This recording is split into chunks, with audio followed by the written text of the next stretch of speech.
हमारे साथ जुड़े रहने के लिए न्यू न्यूज के YouTube चैनल को सब्सक्राइब कीजिए, साथ ही बेल आइकन को दबाइए न्यू न्यूज की खबरें सबसे पहले देखने के लिए। न्यूज एक्सप्रेस के प्रायोजक हैं Rhythm Broadband by Shivansh Infotech. अब 5 Mbps स्पीड मात्र 799 रुपए में और 10 Mbps मात्र 1199 रुपए में उपलब्ध है। आज ही अपने केबल ऑपरेटर से संपर्क करें। न्यूज एक्सप्रेस के सह प्रायोजक हैं स्पार्क स्टडीज।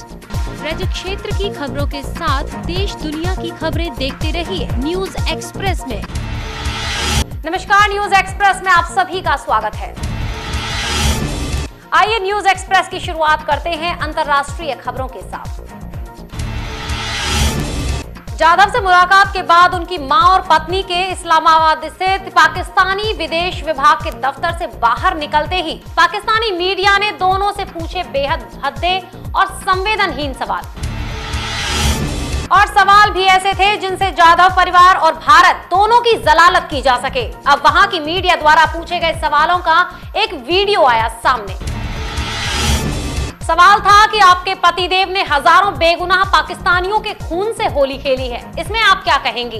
इसके बाद एक महिला पत्रकार की आवाज आती है जो जाधव की मां अवंती जाधव से पूछती है कि आपके क्या जज्बात हैं अपने कातिल बेटे से मिलने के बाद। चीन ने मंगलवार को कहा कि वह तिब्बत में भूकंप आने के बाद भूस्खलन के कारण ब्रह्मपुत्र नदी पर बनी कृत्रिम झीलों के मामले में भारत के साथ बनाए रखेगा संपर्क।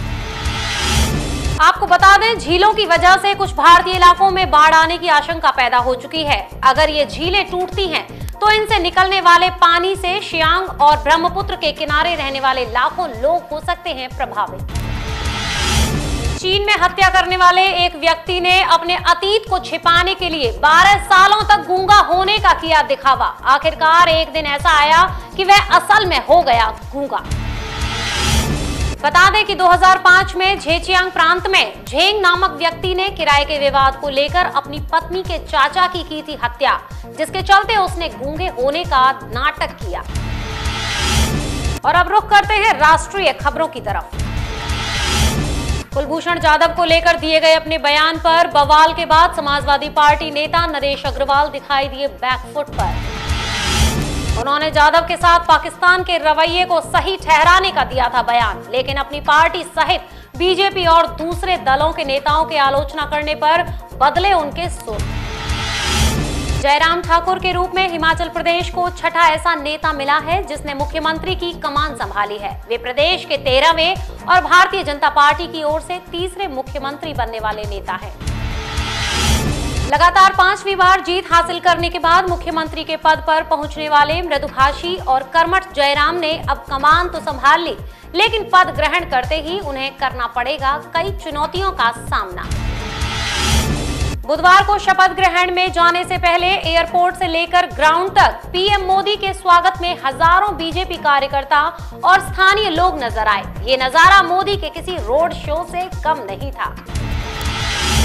बताते चलें कि जयराम के अलावा मंत्री सुरेश भारद्वाज ने संस्कृत में ली मंत्री पद की शपथ। बता दें कि उन्होंने हिमाचली टोपी पहनी थी, जो कि आकर्षण का केंद्र रही।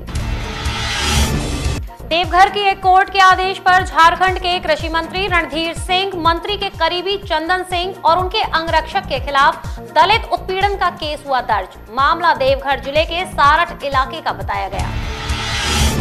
आपको बता दें कि इसी साल 13 अक्टूबर को जाति सूचक शब्दों का इस्तेमाल करते हुए मुखिया के साथ की गई थी गाली गलौज एवं धक्का मुक्की।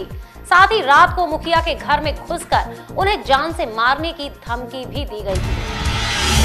टीम इंडिया के कप्तान विराट कोहली और बॉलीवुड अभिनेत्री अनुष्का शर्मा की मुंबई के सेंट रेजिस होटल में हुई शानदार रिसेप्शन पार्टी में बॉलीवुड से लेकर खेल जगत और राजनीतिक क्षेत्र की तमाम हस्तियां हुई शामिल।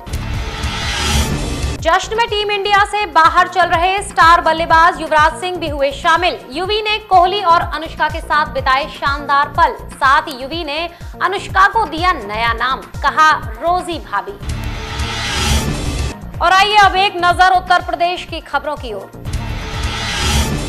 गाजियाबाद के कविनगर इलाके में मामूली विवाद को लेकर एक नाबालिग लड़की ने सरे बाजार 2 लोगों पर चाकू से किया जानलेवा हमला। हमले में एक बुजुर्ग व्यक्ति की मौके पर ही मौत, जबकि एक लड़का घायल। तो वहीं सूचना पाकर पुलिस ने युवक को अस्पताल में कराया भर्ती, जबकि हमला करने वाली लड़की को लिया हिरासत में। बताते चले कि साप्ताहिक बाजार में दुकान लगाने को लेकर हुआ था दो पक्षों में झगड़ा। विवाद इतना बढ़ गया कि लड़की ने बगल में ही सब्जी की दुकान से चाकू उठाकर कर दिया हमला। थाना हाईवे क्षेत्र की रोडवेज कॉलोनी में छात्रा को गोली मारने वाले नामजद आरोपी जितेंद्र का परिवार घर से कर चुका है पलायन। तो वहीं पीड़ित पक्ष द्वारा आरोपी के घर की गई तोड़फोड़ के बाद सुरक्षा दृष्टि से दोनों के घरों के बाहर पुलिस बल को किया गया तैनात। मंगलवार को मथुरा में 14 वर्षीय छात्रा के साथ हुए गोलीकांड पर नियो न्यूज की ओपन डिबेट हुई, जिसमें शिक्षक, शिक्षिकाओं और छात्राओं से युवाओं में बढ़ रही आपराधिक प्रवृत्ति और छात्राओं के साथ होने वाली हिंसक घटनाओं की वजह के विषय पर चर्चा हुई। मथुरा में 2 दिन पूर्व यमुना एक्सप्रेसवे पर हुई दुर्घटना में घायल यूक्रेन निवासी मारिया को साथ ले गए दूतावास अधिकारी। जिला अस्पताल में भर्ती थी मारिया, साथ ही मीडिया से भी बनाई गई दूरी। तो वहीं इसी के साथ दुर्घटना में हुई यूक्रेन निवासी युवती बागडामा की मौत के बाद अभी तक परिजन शव लेने नहीं पहुंचे हैं, जिसके कारण अभी तक शव का पोस्टमार्टम भी नहीं हो पाया है। नगर निगम चुनाव के बाद भारतीय जनता पार्टी संगठन में फेरबदल की कर रही है तैयारी। चुनाव के दौरान जिस पदाधिकारी या कार्यकर्ता ने प्रत्याशियों के विरोध में कार्य किया था, उनके पर कतरे जा सकते हैं।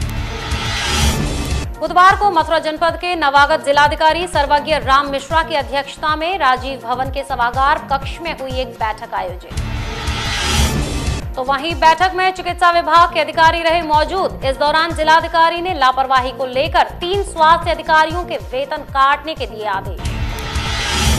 मथुरा में ऋणमोचन योजना के अंतर्गत चयनित किसानों के सापेक्ष कुल 50% पात्र किसानों को ही ऋणमोचन योजना से किया गया है लाभान्वित, जबकि 1,08,438 किसानों का पूरे मथुरा जनपद भर से किया गया था चयन। लेकिन मथुरा में 3 चरणों में केवल 49,586 पात्र किसानों को ही इस योजना का मिला है लाभ। मथुरा कृषि विभाग के अधिकारियों की माने तो बाकी बचे करीब 51,000 किसान थे अपात्र, लेकिन साथ ही यह एक बड़ा सवाल भी है। बुधवार को मथुरा की सदर तहसील में उत्तर प्रदेश राजस्व संग्रह अमीन संघ के बैनर तले प्रदेश व्यापी आह्वान पर अमीनों द्वारा अपनी 11 सूत्रीय मांगों को लेकर किया गया 1 दिवसीय धरना प्रदर्शन।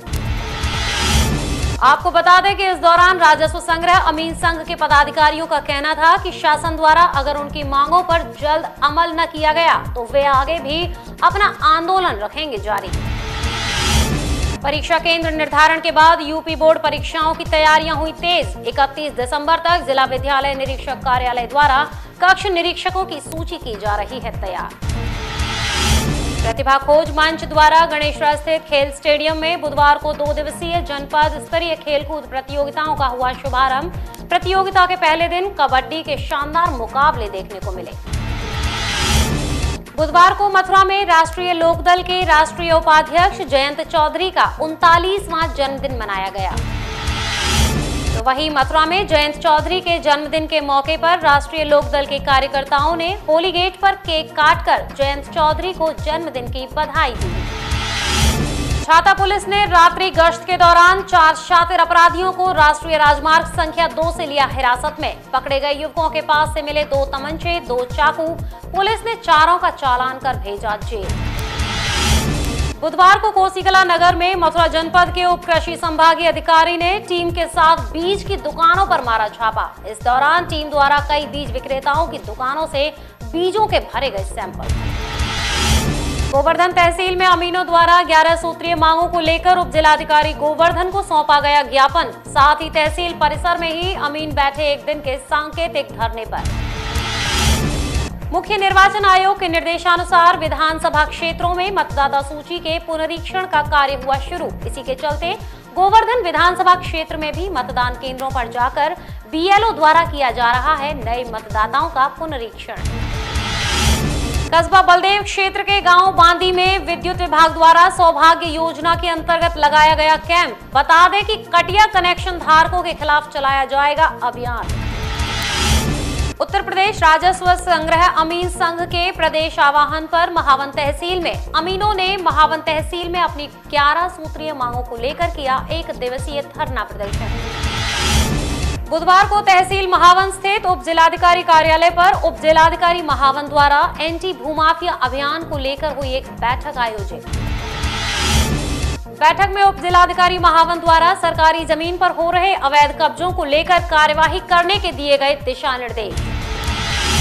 ग्रामीण क्षेत्रों में नीलगाय और आवारा गायों का आतंक, करिश्मा बंदूक के किसान हुए फसल को लेकर चिंतित। किसानों का कहना है कि आवारा पशु उनकी फसल को कर रहे हैं चौपट, इन पर नहीं लग रहा है कोई अंकुश।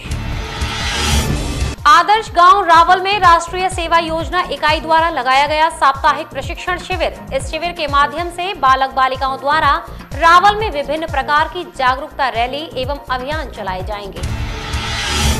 सुरीर क्षेत्र के गांव मीरपुर में विगत 3 दिनों से अज्ञात सिरफिरा व्यक्ति किसानों के बुर्जी बिटौरों में लगा रहा है आग। बुधवार दोपहर फिर से अज्ञात सिरफिरे व्यक्ति द्वारा लगाई गई आग, जिसमें 3 बुर्जी और 4 बिटौरे जलकर हुए खाक। मौके पर पहुंची फायर ब्रिगेड ने आग पर पाया काबू। बुधवार को राया के रामलीला ग्राउंड में एक खुली मीटिंग का हुआ आयोजन, जिसमें प्रशासनिक एवं पुलिस अधिकारी और जनता के बीच हुआ सीधा संवाद। आपको बता दें, इस दौरान जनता ने पुलिस प्रशासन के अधिकारियों को स्थानीय समस्याओं एवं राया में आए दिन लगने वाले जाम आदि समस्याओं से कराया अवगत। अलीगढ़ के थाना सासनी गेट क्षेत्र में कार सवार दंपति को अज्ञात वाहन ने मारी टक्कर, जिसमें महिला की हुई मौके पर ही दर्दनाक मौत, जबकि दुर्घटना में पुरुष गंभीर रूप से हुआ घायल। घायल को उपचार के लिए जिला अस्पताल में कराया भर्ती।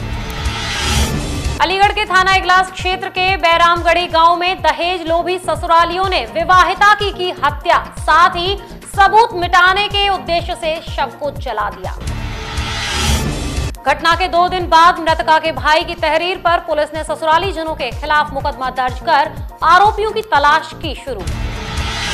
अलीगढ़ में उत्तर प्रदेश राजस्व संग्रह अमीन संघ के बैनर तले बुधवार को कोल शाखा के पदाधिकारियों ने विभिन्न मांगों को लेकर एसडीएम कोल को सौंपा एक ज्ञापन। अलीगढ़ के थाना टप्पल इलाके के हमीरपुर क्षेत्र का एक वीडियो हुआ वायरल, जिसमें पुलिस के सामने कुछ लोग एक दूसरे को मारते हुए नजर आ रहे हैं। वीडियो को लेकर स्थानीय लोग पहुंचे एसएसपी से शिकायत करने। अलीगढ़ के गांव एलमपुर निवासी दर्जनों ग्रामीण एवं ग्राम प्रधान ग्राम विकास अधिकारी के खिलाफ शिकायत लेकर पहुंचे जिलाधिकारी कार्यालय। साथ ही ठेकेदार के साथ सांठ-गांठ कर नामजदों के खिलाफ लाखों की हेराफेरी का लगाया आरोप। मामले की तुरंत जांच कराकर आवश्यक कार्यवाही की उठाई मांग। बुधवार को परगना गंगीरी के थाना पाली क्षेत्र में 94 साल के वृद्ध के साथ जालसाजी कर जमीन जायदाद अपने नाम कराने का मामला आया प्रकाश में। तो वहीं पीड़ित के पुत्र का आरोप है कि गांव के ही लोगों ने उसके बुजुर्ग पिता से जालसाजी कर उसकी करोड़ों की जमीन को करा लिया अपने नाम, और वह न्याय की मांग को लेकर कई महीनों से लगा रहा है अधिकारियों के चक्कर। बुधवार को रामघाट रोड स्थित नर्सिंग होम में सर्व समाज एवं गरीबों के लिए निशुल्क हेल्थ शिविर का किया गया आयोजन। तो वहीं कार्यक्रम में शहर के विशेषज्ञ डॉक्टरों ने लिया भाग। शिविर में आए मरीजों ने निशुल्क जांच के साथ परामर्श का भी उठाया लाभ। जिला सराफा एसोसिएशन जनपद कासगंज का 18वां वार्षिकोत्सव मंगलवार को बस स्टैंड स्थित शगुन वाटिका लक्ष्मीगंज में धूमधाम के साथ हुआ संपन्न। जिलाधिकारी आरपी सिंह एवं एसपी सुनील कुमार सिंह सहित तमाम एटा, कासगंज नगर पालिका और नगर पंचायत अध्यक्षों ने की कार्यक्रम में शिरकत। तो वहीं एसोसिएशन के पदाधिकारियों ने सभी को शॉल एवं प्रतीक चिन्ह देकर किया सम्मानित। इस मौके पर नन्हे मुन्ने बच्चों ने कृष्ण भक्ति के गीतों पर शानदार नृत्यों की प्रस्तुति देकर लूटी वाहवाही। शामली जनपद के थाना कांगला में बीते दिनों 12वीं कक्षा की छात्रा की हुई निर्मम हत्या को लेकर कासगंज जनपद में कश्यप समाज के कार्यकर्ताओं में दिखा खासा आक्रोश। कार्यकर्ताओं ने मंगलवार को कलेक्ट्रेट पर प्रदर्शन कर जिला प्रशासन के माध्यम से राष्ट्रपति को 8 सूत्रीय ज्ञापन भेजकर परिवार को 25 लाख रुपए की सहायता राशि देने के साथ सुरक्षा व्यवस्था की भी लगाई गुहार। कासगंज जनपद में 11 सूत्रीय लंबित मांगों को लेकर उत्तर प्रदेश राजस्व संग्रह अमीन संघ बुधवार को बैठा 1 दिवसीय धरने पर। इस दौरान उन्होंने 11 सूत्रीय ज्ञापन प्रदेश सरकार के मुख्य सचिव को भेजकर प्रशासन पर वादा खिलाफी का लगाया आरोप, साथ ही समस्याओं के तत्काल निराकरण की उठाई मांग। और अब आप हमारी खबरें social sites YouTube, Facebook, Instagram, Twitter के साथ हमारी वेबसाइट www.neowebnews.com पर भी देख सकते हैं। आप भी हमें अपने क्षेत्र की खबरें पूरी डिटेल के साथ हमारे व्हाट्सएप नंबर पर भेज सकते हैं। हमारा व्हाट्सएप नंबर है 9149351057। न्यूज एक्सप्रेस में फिलहाल बस इतना ही। आप देखते रहिए न्यू न्यूज। नमस्कार। न्यूज एक्सप्रेस के प्रायोजक थे Rhythm Broadband by Shivansh Infotech. अब 5 Mbps स्पीड मात्र 799 रुपए में और 10 Mbps मात्र 1199 रुपए में उपलब्ध है। आज ही अपने केबल ऑपरेटर से संपर्क करें। न्यूज एक्सप्रेस के सह प्रायोजक थे स्पार्क स्टडीज। और अब आप न्यूज एक्सप्रेस हमारे YouTube channel new news Mathura पर भी देख सकते हैं।